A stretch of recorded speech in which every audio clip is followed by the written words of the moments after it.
तो क्या आपने भी कभी सोचा है कि कैसे हमारे कर्म हमारे भविष्य को प्रभावित करते हैं? कौन से कर्म हमें नरक का भागी बनाते हैं और कैसे हम इनसे बच सकते हैं? गरुड़ पुराण के अनुसार हमारे जीवन के हर छोटे से छोटे कर्म का भी परिणाम होता है। अगर आप और जानना चाहते हैं कि नरक से कैसे बचा जा सकता है और कौन से कर्म मोक्ष की ओर ले जाते हैं, तो जुड़े रहिए। तो स्वागत है आपका ट्रूथ एंड फैक्ट एसजे पर, जहां हम आपके लिए लेकर आते हैं धर्म, शास्त्र और पुराणों से जुड़ी गूढ़ और रोचक कहानियां। आज हम चर्चा करेंगे एक अत्यंत महत्वपूर्ण प्रश्न पर, नरक जाने का असली हकदार कौन है? गरुड़ पुराण के अनुसार कौन लोग ऐसे हैं जिनके कर्म उन्हें इस कष्टदायक स्थिति में ले जाते हैं? इस सवाल का उत्तर हमारे शास्त्रों में छिपा हुआ है। तो चलिए इसे समझते हैं। गरुड़ पुराण, जिसे हिंदू धर्म के 18 महापुराणों में गिना जाता है, जीवन, मृत्यु और उसके बाद आत्मा की यात्रा का विस्तृत वर्णन करता है। इसमें नरक और स्वर्ग की विस्तृत जानकारी दी गई है और बताया गया है कि कौन व्यक्ति किस मार्ग पर जाएगा। गरुड़ पुराण के अनुसार नरक वह स्थान है जहां वे आत्माएं जाती हैं जिन्होंने अपने जीवन में बुरे कर्म किए होते हैं। यह कर्मों का भुगतने का स्थान है। लेकिन प्रश्न उठता है कि कौन लोग नरक के असली हकदार होते हैं? पापी और अधर्मी लोग।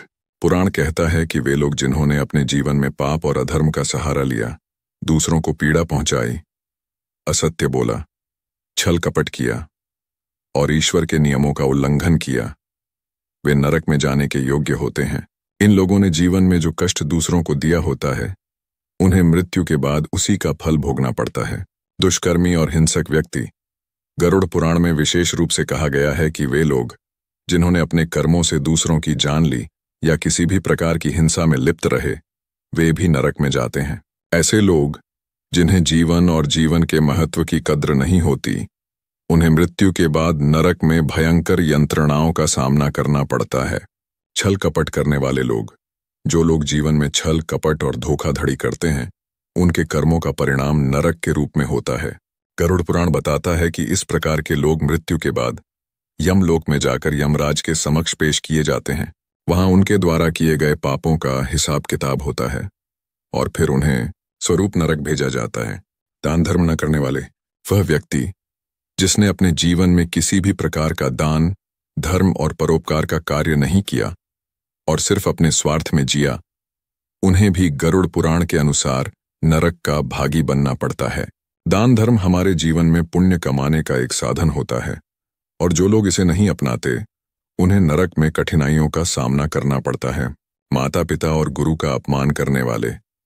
जो व्यक्ति अपने माता पिता और गुरु का सम्मान नहीं करते, उनका तिरस्कार करते हैं, वे भी नरक के अधिकारी होते हैं।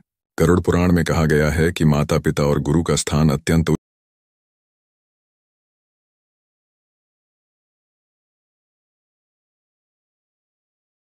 गरुड़ पुराण में कहा गया है कि माता पिता और गुरु का स्थान अत्यंत उच्च होता है और जो व्यक्ति उन्हें दुखी करते हैं, वे अपने जीवन के बाद यमराज के दरबार में उनके कर्मों के हिसाब से नरक भेजे जाते हैं। नरक की यंत्रणाएं। गरुड़ पुराण में नरक की विभिन्न यंत्रणाओं का भी वर्णन है। प्रत्येक पाप के अनुसार नरक में अलग अलग सजा निर्धारित होती है। जिन लोगों ने हत्या की हो, उन्हें जलते हुए तेल में उबाला जाता है। जो लोग झूठ बोलते हैं या दूसरों को धोखा देते हैं, उन्हें शिला पर फेंका जाता है। पापियों के लिए नरक में अनेकों प्रकार की यातनाएं हैं जो उनके जीवन में किए गए पापों के आधार पर दी जाती हैं।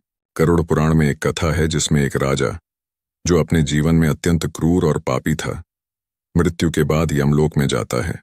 यमराज उसके कर्मों का ब्यौरा देखते हैं और उसे नरक का देते हैं।